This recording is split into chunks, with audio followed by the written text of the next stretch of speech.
네, 마지막 그 발표 세션을 맡은 세무법인 DLG의 추순호 세무사입니다. 좀 이게 제목이 앞에 발표했던 주제들과 달리 조금 지금 여기 오신 분들한테 조금 맞는 주제인지는 잘 모르겠습니다. 좀 무거운 주제 같고 좋은 얘기가 아니라서 세금 이슈라는 게 일단 제가 준비한 주제는 일단 가상자산 관련해 최근에 이제 국세청에서 이루어지는 세무조사 트렌드와 세무조사 시 가상자산에서 어떤 항목들 위주로 이제 과세가 이루어지는지 그 부분에 대해서 일단 오늘 발표하겠습니다.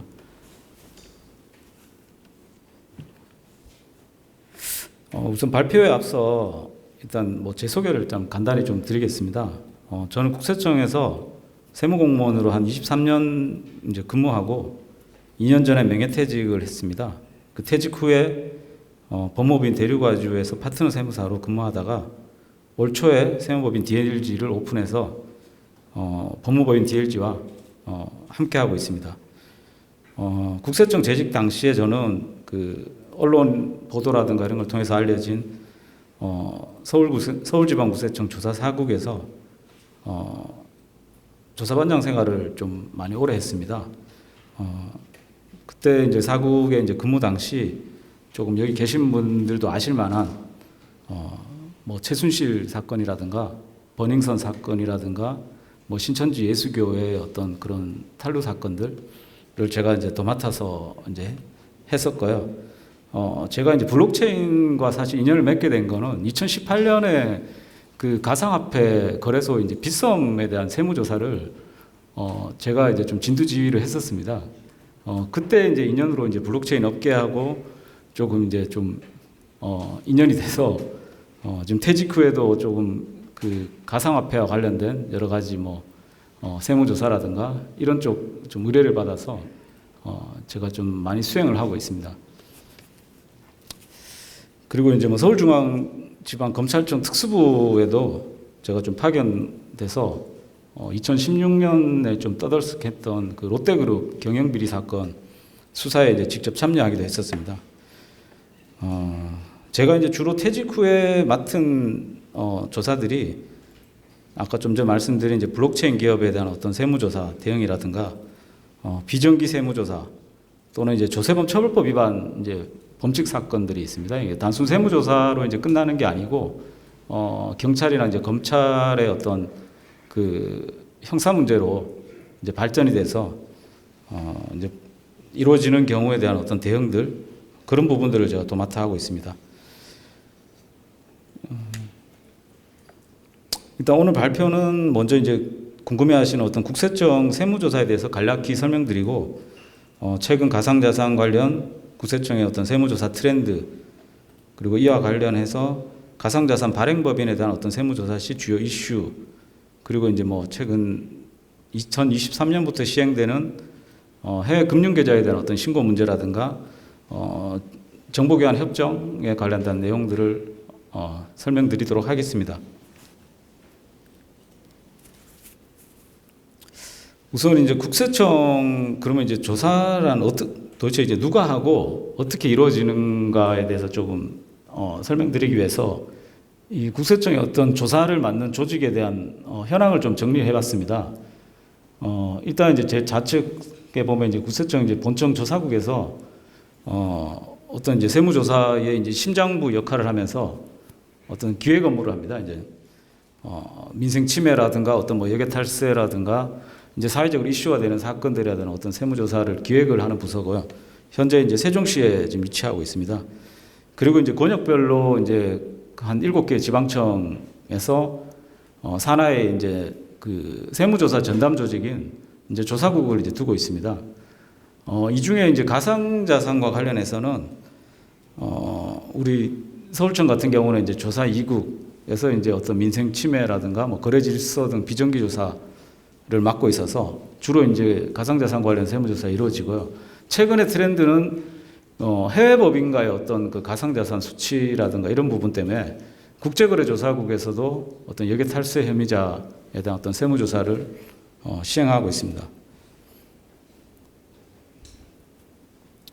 우선 세무조사가 도대체 뭐냐 좀 이런 의문이 있는데 일단 법적인 의미에서 세무조사라는 것은 어떤 질문 조사권이나 어떤 질문 검사권에 이제 근거해서 조사 공무원이 어떤 납세자의 국세에 관한 어떤 정확한 과세 표준과 세액을 결정 또는 이제 경정하기 위해서 일정한 이제 조사 계획을 수립하여 세무조사 사전 통지, 개시 통지를 실시한 후에 거래 당사자한테 질문하고 장부 등을 뭐 검사하고 조사하거나 뭐 그 제출을 명하는 어떤 일련의 행위를 말합니다.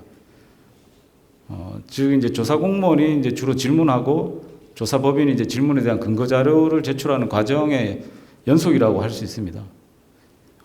이런 그 과정 속에서 확인서라든가 뭐 진술서 이런 부분이 뭐 제출이 이루어지고 뭐 서면으로 작성하고 이런 과정들의 어떤 연속이 이제 세무조사라고 할 수 있습니다. 그리고 이제 세무조사는 그럼 도대체 어떻게 선정되느냐? 보통 이제 통상적인 경우가 이제 그 정기 선정과 이제 비정기 선정은 나눠지는데 정기 선정은 이제 5년 주기 이제 기업들 같은 경우 이제 순환 조사를 받습니다. 그러니까 이제 5년 주기로 어떤 뭐 탈루 혐의가 있다기보다는 성실 신고를 그동안 해왔는지 이제 점검을 하는 의미에서 이제 순환 조사를 하는 부분이 있고 이제 저희가 이제 가상자산 관련해서는 가장 많이 이루어지는 게 이제 주로 이제 비정기 조사로 이루어집니다. 이제 비정기 조사는 뭐냐? 어떤 이제 탈세 제보라든가 어떤 명백한 좀 조세 탈루 혐의가 있다고 이제 국세청에서 좀 자체 어떤 내부 자료라든가 이런 내용에 근거해서 좀 판단이 되면은 기존에 어떤 사전 통지를 하지 않고 불시에 이제 사업장을 방문해서 어떤 장부라든가 그 관련된 뭐 전산 파일이라든가 이런 것들을 이제 다 좀 예치 또는 이제 포렌식해서 이제 조사를 시행하는 겁니다. 주로 코인 발행 재단들이라든가 뭐 가상자산 관련 회사들 같은 경우에는 이 초반에 이제 그 지갑 주소라든가 어떤 뭐 서류라든가 이런 부분들을 확보하는 게 과세의 중요한 포인트이기 때문에 대부분이 비정기 조사로 형태로 이루어지고 있습니다.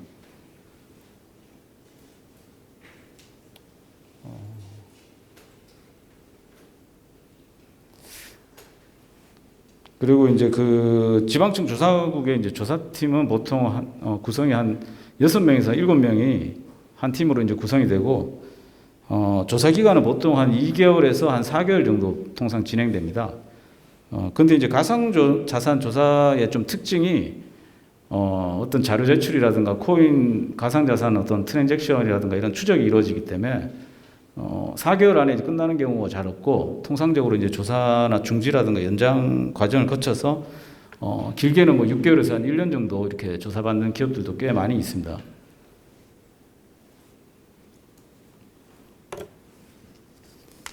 이게 최근에 이제 그 가상자산 관련 기업에 대해서 이제 좀 세무조사가 좀 기획해서 많이 이루어지고 있는데 언론 보도 자료들을 이제 통해서 보더라도 최근에 한 달 전입니다. 한 달 전에 이제 지금 또 그 국내 최대 가상화폐 거래소 업비트라든가 코빗에 대한 또 이제 세무조사가 이제 지금 시행되고 있고요.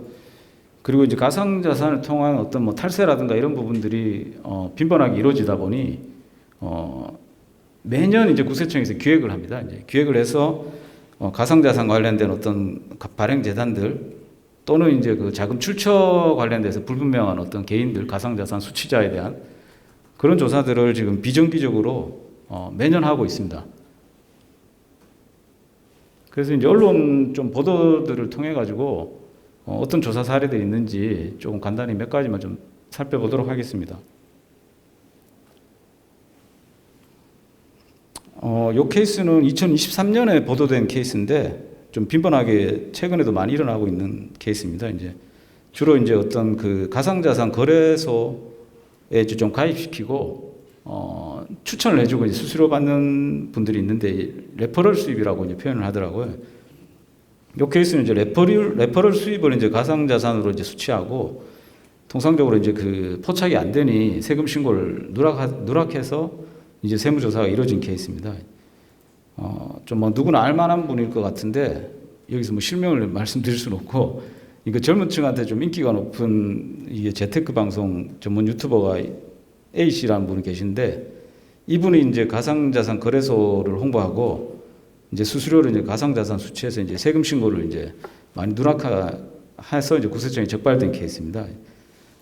이분이 이제 좀 유명세를 타면서 이제 수입이 급증하니 이제 그런 후원금이라든가 뭐 방송 수입이라든가 이런 것들을 이제 본인 계좌로 이제 안 받고 친인척 명의 계좌로 이제 수취해서 자기 소득을 좀 분산시키고 그 소득 가지고 이제 뭐 슈퍼카라든가 뭐 고가 부동산을 본인 명의 말고 가족 명의로 구입해서 좀 생활하다가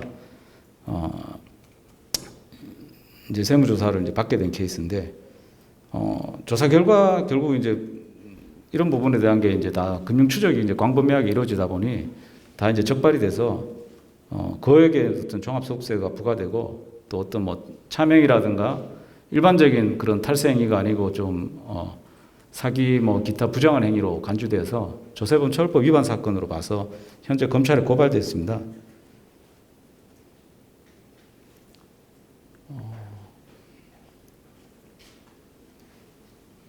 다음은 이제 2024년 이제 최근이죠. 이제 또 보도자료 통해서 이제 나온 케이스인데,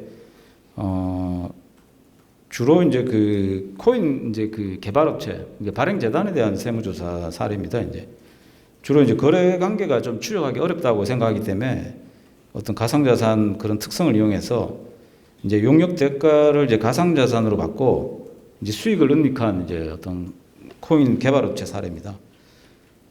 일단 소프트웨어 개발을 영위하는 이제 내국법인 A인데, 해외 개발 고객사한테 소프트웨어를 제공하고 이제 대금을 이제 비트코인도 이제 가상자산으로 받으면서 본인 명의로 안 받고 해외 페이퍼 컴퍼니 명의로 수취해서 소득을 신고를 안 했고 또 이제 그거를 이제 매각을 해가지고 일부는 이제 가공비용 계상 등 이런 방법으로 빼서 이제 그 오너 명의로 개설된 어떤 조세 회피처 펀드 계좌로 유출을 했는데, 요게 이제 그 국세청에서 해외 정보 교환이라든가 이런 것들을 통해 가지고 이제 적발이 된 케이스입니다.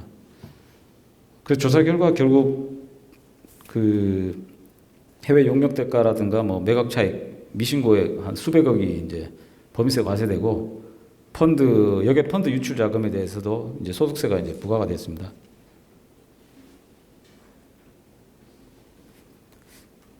요것도 조금 최근에 좀 빈번히 발생하는 케이스들입니다. 이제 최근에 이제 그 병원이나 의사분들에 대한 세무조사를 국세청에서 이제 기획해서 지금 근 한 1년간 비정기조사 형태로 굉장히 많이 하고 있습니다. 그러면서 이제 조금 이슈화 됐던 게 이제 그 해외 원정 진료, 그러니까 국내에서 진료하는 게 아니라 해외 어떤 조금 중국이라든가 이런 데 가서 이제 좀 진료하고 받은 대가를 이제 노출이 되면 안 되니 이제 가상자산으로 수취를 해서 문제가 된 케이스인데, 이분도 뭐 좀 유명하신 분입니다. 하여튼 그래서 이제 이분도 이제 본인이 이제 받으면 안 되니까 어떤 또 외국인 한 사람 명의를 이제 차명을 이제 좀 사용해가지고 그분 통해서 이제 국내 가상자산 거래소에서 조금 자금을 매각하고 이제 매각된 자금을 이제 회수를 해와야 되니까 그분 통해서 이제 ATM기에서 뭐 이게 수백 회에 걸쳐가지고 이제 출금해가지고 뭐 현금 입금하는 방식으로 이제 자금 세탁을 했는데, 이런 케이스도 이제 그 금융정보분석원 FIU 정보를 통해서 이제 국세청에 한 500만 원씩 이렇게 출금하면은 이 자료가 다 넘어옵니다. 이제 그런 것 통해 너무 빈번하다 보니 이제 그걸 이제 추적하다 보니까 이제 걸린 케이스거든요. 결국 이제 이분도 이제 세무조사 통해 가지고 한 수십억 또 이제 세금 추징이 당하고 또 이제 어떤 사기나 뭐 부정한 방법을 또 활용했다 해서 현재 또 검찰에 고발된 걸로 알고 있습니다.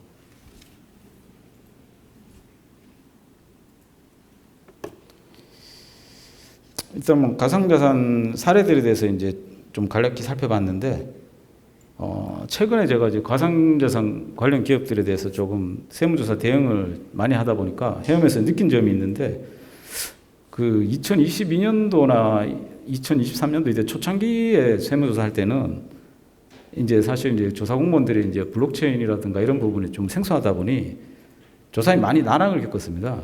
근데 이제 몇 년간 이제 또 가상자산 관련 조사를 지금 빈번하게 하다 보니 노하우가 이제 쌓여가지고 지금은 이제 조사관들도 굉장히 이제 진화하고 있습니다.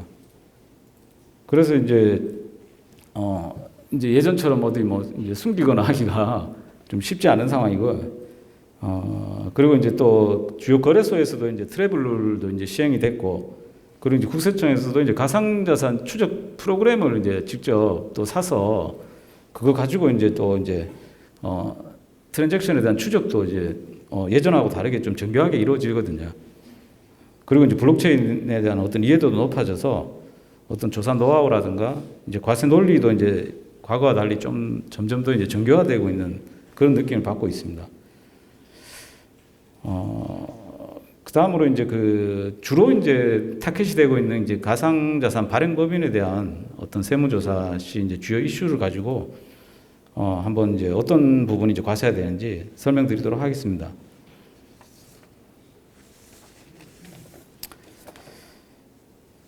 일단 기본적으로 이제 우리나라 법인세법은 이제 순자산 증가세를 채택하고 있기 때문에 뭐 코인을 판매해서 어떤 뭐 현금이라든가 가상자산을 수취하는 경우라 하더라도 기본적으로 이제 발행법인의 어떤 순자산이 증가하게 되기 때문에 법인세 납세 의무가 있는 걸로 이제 보고 있습니다.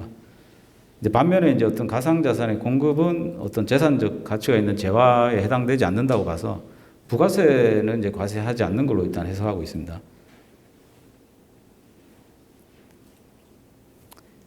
그리고 이제 가상자산 발행법인 활동과 관련해서 이제 좀 세법상 영향력 있는 거래들을 이제 일단 정리하자면은 우선 1단계로 발행법인이 이제 ICO를 이제 전후해서 이루어지는 어떤 코인 판매 계약, 이제 프리세일이라고 이제 표현을 하는데, 그 프리세일 물량에 대해서도 이제 과거에 보통 그 발행재단들이 대부분 신고를 안 했습니다. 그러다 보니까 이제 세무조사심이 많이 문제가 되는데, 일단 국세청에서 프리세일 물량은 아까 설명드린 순자산 증가세를 의해서 법인세법상 입금으로 보기 때문에 법인세 어떤 납세 의무가 발생됩니다. 다음에 이제 이번 단계에 가서 어떤 또 그 운영에 따라서 뭐 팀 보상 물량이라든가 그 파트너나 어드바이저 물량 또는 이제 뭐 마케팅 물량들 에어드랍하고 이런 부분들 제공과 관련해서 발행법인 입장에서는 어떤 소득에 대한 원천징수 의무 또는 이제 코인 수취자 이제 받는 사람들 입장에서는 또 소득세라든가 증여세 납세 의무가 또 발생할 수 있습니다. 그리고 마지막으로 어떤 재단 운영함에 있어서 어떤 현금 확보라든가 이런 부분에 따른 어떤 코인 주로 이제 에코라든가 리저브 물량에서 이제 발생되는 부분입니다. 그거를 이제 사용함에 따른 어떤 법인세 또 납세 의무가 발생할 수 있습니다. 크게 한 3단계 정도로 제가 구분했고요. 이제 한 가지 좀 잠깐 뭐 설명드리겠습니다.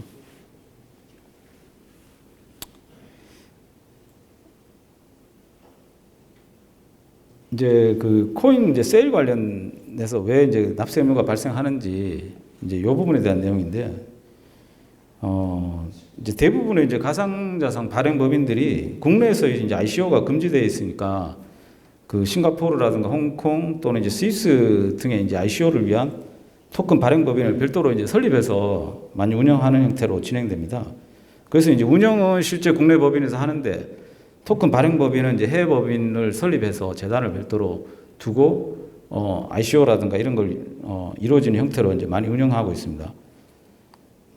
그 초창기에 이제 대부분의 이제 뭐 가상자산 발행법인들이 해외에서 이제 ICO 진행하고 발행법인이 이제 뭐 해외에 있으니 국내에는 납세 의무가 없는 거 아니냐 이렇게 이제 인식하고 이제 어떤 신고라든가 이런 부분들을 거의 다 지금 안 해왔거든요.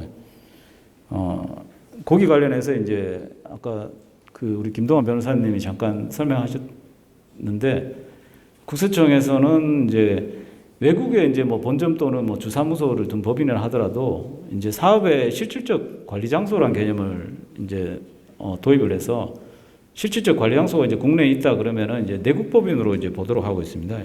그러니까 외국 법인이 아니라 이제 해외 어떤 법인 설립해도 이거 실질적으로 관리를 국내에서 하는 거 아니냐 했을 때는 외국 법인이 아니라 내국 법인이기 때문에 어떤 그 국내에서 어떤 납세 의무를 이행을 해야 된다.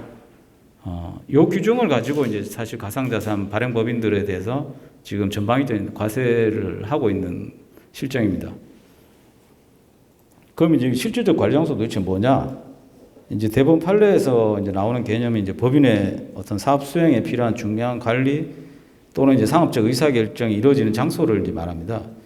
아래 예시 기준도 있는데 뭐 주로 뭐 이사회가 뭐 개최되거나 어떤 고위 관리자의 어떤 일상적 관리가 수행되거나 뭐 회계 서류나 이런 것들이 이제 보관되는 장소를 이제 말하고 있고, 대부분의 이제 가상자산 발행 법인들이 이제 국내에서 이제 이러한 기능들이 수행되고 있어서 내국 법인으로 이제 간주돼서 거액의 이제 어떤 세금 추징이 이루어지고 있습니다. 사실 이제 아까 블록체인 사업 관련해서 뭐 해외 진출 등을 이제 사실 계획하고 있으면은 가장 중요한 부분이 이 부분입니다. 이제 그래서 이 부분을 반드시 고려해서 어떤 적절한 자문과 이제 컨설팅을 받아서 이제 사업 구조를 짜서 비즈니스를 진행하셔야 합니다.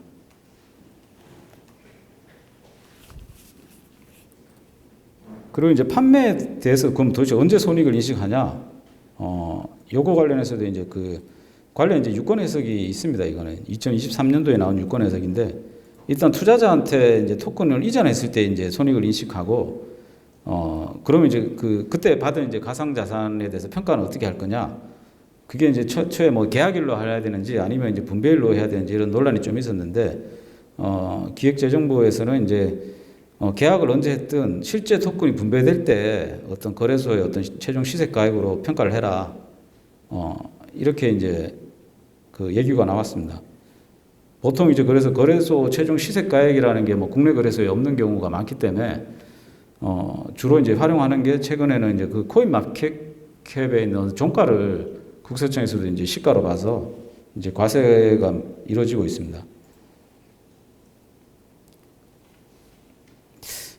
다음 이제 아까 좀 전 설명드린 2단계에서 발생할 수 있는 세부 문제인데, 주로 이제 마케팅과 관련해서 뭐 에어드랍이라든가 이제 토큰의 어떤 무상 배포 물량과 관련해서 또 거래 상황에 따라서 증여세 또는 이제 소득세 납세 의무가 발생하게 됩니다.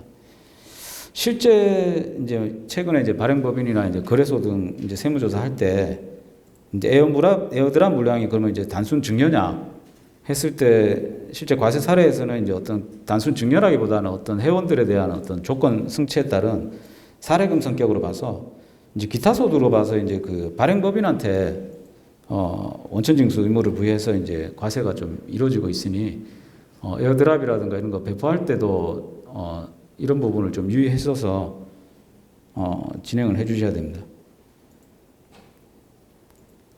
이제 다음으로 이제 팀 보상 물량이라든가 이제 파트너나 어드바이저 물량 이제 지급 시에도 어떤 그 지급을 받는 사람이 거주자냐 아니면 이제 비거주자냐 아니면 이제 뭐 개인이냐 또 법인이냐에 따라서 다양한 이제 납세 의무가 발생합니다. 일단 이제 근로자한테 줬을 때는 이제 당연히 이제 근로소득에 대한 원천징수 의무가 발생하고, 어떤 이제 어드바이저 용역에 대한 어떤 대가 지급 시에도 상대방이 뭐 계속 반복적으로 그런 일을 하는 사람이냐 아니냐에 따라서 뭐 기타 소득이라든가 사업 소득에 대한 또 원천징수 의무가 발생합니다. 그리고 이제 비거주자인 경우도 굉장히 좀 빈번한데, 이런 경우는 이제 그 해당 국가와의 어떤 조세 조약에 따른 또 원천징수 의무가 있는지를 또 다 확인을 해서 이제 진행을 해야 됩니다. 그리고 이제 뭐 국내 법인인 경우는 또 이제 생계안서를 이제 수취해야 되는 어떤 의무도 이제 발생을 하고요.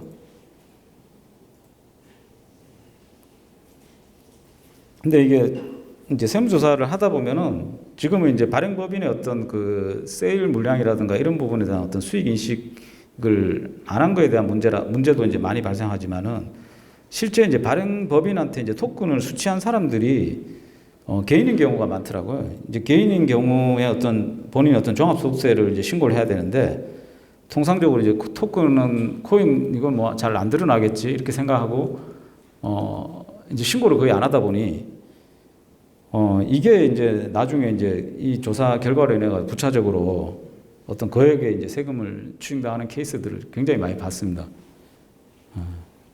요즘에는 그래서 최근 이루어지는 세무조사 때는 보면 보통 과거의 어떤 초창기와 달리 발행법인의 어떤 가상자산 분배 내역에 대해서 거의 전수조사를 하듯이 해서 실제 이제 토큰 수취자를 이제 추적해서 확인해서 관할 세무서로 그 해당되는 이제 수취자에 대한 이제 과세 자료를 통보해서 또 그 다음에 이제 받은 사람한테 대한 또 세무조사가 또 별도로 이루어집니다.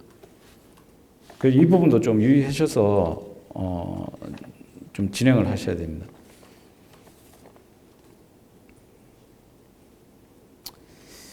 그리고 요건 좀 뭐 지적인 얘기인데 이제 뭐 가상자산도 어떤 회사 대표라든가 임직원 등 이제 어떤 세법상 이제 특수관계인과 거래를 하면은 이제 법인세법상 또 이제 계산 부인 규정이 적용돼서 어떤 법에서 정한 시가로 거래를 안 하면은 또 추가적인 또 세부담이 이제 발생할 수 있습니다. 그러니까 이런 부분도 조금 유의해서 적정한 가격으로 거래해야지 어떤 세무상으로는 문제가 없다는 거. 거의 대부분 이거는 관계없이 거래를 하더라고요.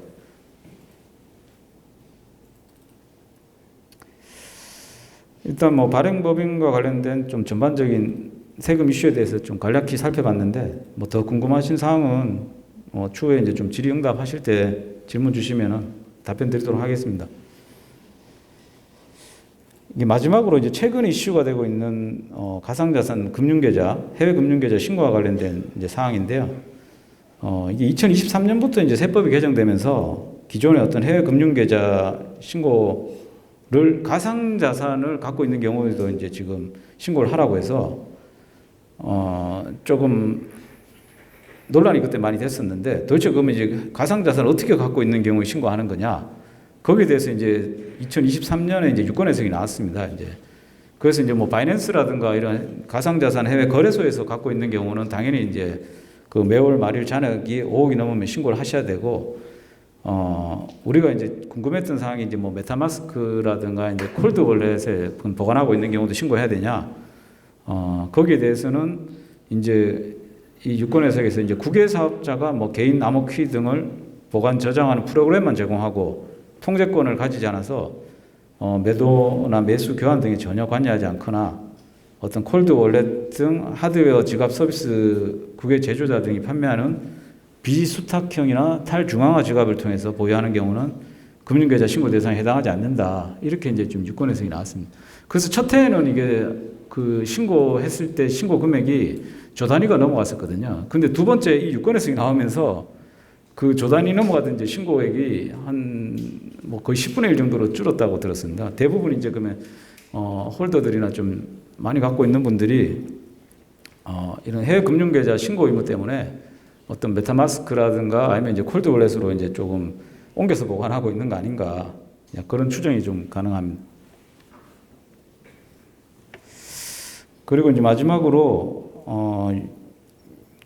어떤 이제 노력을 하고 있냐면 정부에서는 이제 가상자산을 활용해 가지고 어떤 역외 탈세라든가 이런 부분이 워낙 많이 발생하다 보니 어떤 이런 부분에 대한 어떤 정보가 좀 필요하다. 왜냐하면 해외 거래소들 같은 경우에 깜깜이기 때문에 지금 이제 경제협력개발기구 OECD 이제 포럼 총회에서 총 이제 뭐 독일이라든가 일본, 스위스, 뭐 싱가포르 등 이런 국가들이 한 총 48개 국가가 지금 카프라고 하더라고요. 그러니까 가상자산 다자간 정보교환 협정에 이제 공식 서명을 했고, 이 서명을 통해 가지고 2027년부터 실제 이제 암호화 자산에 대한 거래 정보가 매년 이제 서로 국가 간에 이제 자동 정보 교환이 됩니다. 그래서 사실 최근에 이제 가상자산 국내에서 이제 양도 차익에 대해서 과세가 2025년부터 원래 시행하기로 했었는데, 이게 해외 거래소 취득 자산에 대한 어떤 정보 수집에 대한 이제 구멍이 있다 보니까 그게 이제 이 다자간 어떤 협정이라든가 이런 게 2017년부터 이제 발효되니 그때까지 좀 유예하자 해서 이제 2027년으로 한 2년 정도 지금 유예가 된 케이스입니다.